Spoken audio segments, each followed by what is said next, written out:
అంశమని మన కాపు యువకులకు అందరూ కూడా చెప్తున్నా. సహాయం చేస్తున్నారా? విదేశ విద్య కోసం పంపిస్తున్నారా? స్కాలర్షిప్లు ఇస్తున్నారా? ఏమీ లేవు. అయినా పవన్ కళ్యాణ్ గారు మాట్లాడారు. ఆయన ఉప ముఖ్యమంత్రిగా ఉన్నాడు.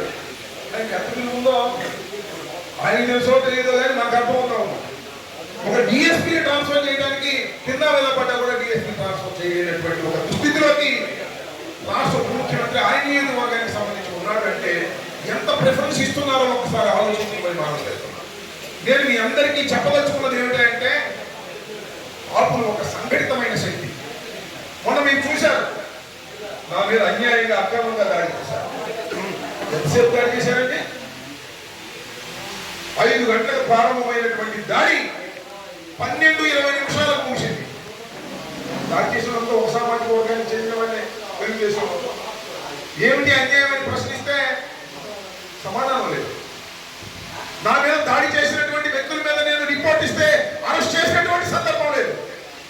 నన్నైతే మాత్రం చంద్రబాబు నాయుడు గారిని దూషించానని మళ్ళీ ఎమ్మటి వచ్చేది తప్పని కూడా చెప్పారు. దూషించానని చెప్పి 18 రోజుల పాటు నన్ను రాజమండ్రి సెంట్రల్ జైల్లో పెట్టారు. అయినా నేను భయపడ్డా.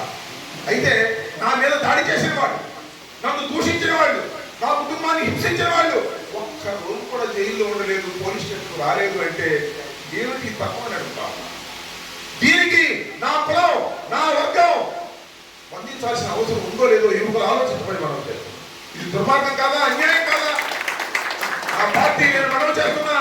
అంబటి రాంబాబు అంటే చిన్న వ్యక్తి కాదు. ఈ రాష్ట్రంలో 40% ఓట్ బ్యాంకు ఉన్నటువంటి వైఎస్ఆర్ కాంగ్రెస్ పార్టీ నాయకుడు. అంతేకాదు సుమా, ఈ రాష్ట్రంలో 20% పైగా ఉన్నటువంటి కులానికి చెందినవాడు అంబటి రాంబాబు. గుర్తుపెట్టుకోవాలి. 60% పార్టీ ఉంది, 20% కులం ఉంది. అలాంటి నా మీద దాడి చేసి హింసించాలని ప్రయత్నం చేస్తే చూస్తూ ఊరుకోగలమా? ఇది మంచి పరిణామం అని నేను ఆలోచన చేయమని మనం చేస్తున్నాను. అంతేకాదు ఇంకా కుట్ర చేస్తున్నారు నా మీద. ఈనాడు, ఆంధ్రజ్యోతి, టీవీ5 రకరకాల కథనాలు వేయాలని ప్రయత్నం చేస్తున్నారు. రకరకాల పిచ్చి పిచ్చి కథలు ఇంత ముందు కూడా వేశారు. మీకు గుర్తుందో లేదో? ఏబిఎన్ ఆంధ్రజ్యోతిలో కొత్తగా నేను వచ్చినప్పుడు ఇవాళ నా దెబ్బకు తట్టుకోలేక నా సామాజిక వర్గం అంతా కూడా నా వైపు వస్తుంది. ఇది అన్యాయం, అక్రమం, అంబటి రాంబాబుని హింసించడం దారుణం, ఇదంతా కావాలని చంద్రబాబు నాయుడు గారు, లోకేష్ గారు, పెమ్మసాని చంద్రశేఖర్, ఆంధ్రజ్యోతి, ఈనాడు, టీవీ5 కలిసి చేసినటువంటి కుట్ర అని అందరూ భావిస్తుంటే నన్ను నేను దిగజార్చాలని, నా మీద తప్పుడు కథనాలు ఉన్నవి లేనివి కూడా వెయ్యాలని ప్రయత్నం చేస్తున్నారు. రేపో మాపో వేస్తారు కూడా, దానిలో సందేహం లేదు. దానికి మీరు సిద్ధంగా ఉండమని కూడా మనం చెప్తాం.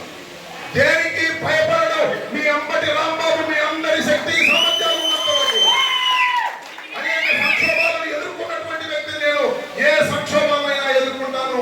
కారణం ఎవరు ఏమి చేయలేదని కూడా ఈ సందర్భంగా నేను మనం చేస్తున్నాను. కాబట్టి ముఖ్యంగా యువత, కాపు యువత ఆలోచన చేయండి. ఏదైతే ఈ రాష్ట్రంలో ఏ రాజకీయ పార్టీ అయితే బాగుంటుంది. జగన్మోహన్ రెడ్డి గారు మనకు చేసినటువంటి మేలు చిన్నది కాదని కూడా మనం చేస్తున్నాం. మేమందరం ఉన్నాం వైఎస్ఆర్ కాంగ్రెస్ పార్టీలో. కాపులకు సంబంధించిన వాళ్ళు ఉన్నాం. బొత్స సత్యనారాయణ గారు ఉన్నారు, అంబటి రాంబాబు ఉన్నాడు, పేరి నాని ఉన్నాడు, గుడివాడ